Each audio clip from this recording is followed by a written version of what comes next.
বাংলাদেশ সেনাবাহিনীর নবীন সৈনিকদের ট্রেনিং সেন্টারে প্রথম দিন দেখেন প্রথম দিনে কি করা হয়। সৈনিকদের প্রথম দিনে রিক্রুট ব্যাচ যারা তাদের প্রথম দিনে কি করা হয় ট্রেনিংয়ের মাঝে, সেটা আমি আপনাদের মাঝে আজকে দেখাচ্ছি। ভিডিওটা ভালো লাগলে অবশ্যই ইউটিউব চ্যানেলটা সাবস্ক্রাইব করে রাখবেন, অন্যকে শেয়ার করে দেখার সুযোগ করে দেবেন। দেখতে পাচ্ছেন সৈনিকরা একে একে সবাই প্রস্তুতি নিয়েছে, সবাই ট্রেনিং সেন্টারে যোগদান করবে।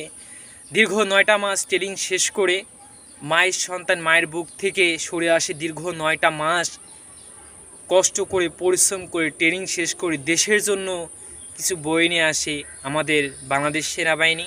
আমাদের দেশটাকে রক্ষা করে, তাদের প্রতি আমার ভালোবাসা অবিরাম এবং সেলুট রইল।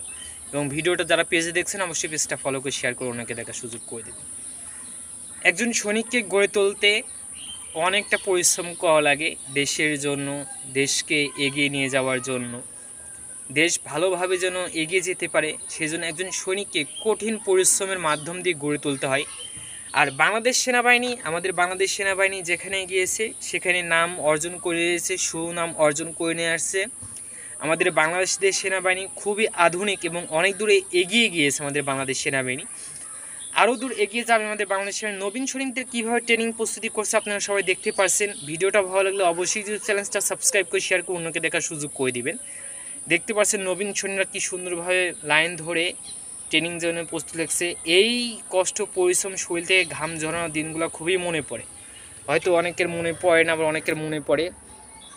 ট্রেনিং জীবনটা খুবই কষ্টকর, যেহেতু ছেলে হয়ে জন্মগ্রহণ করা ট্রেনিং সেন্টারের কষ্টটা যারা ট্রেনিং করেছে তারাই জানে এই ট্রেনিংয়ের জীবনটা কতটা কষ্টদায়ক।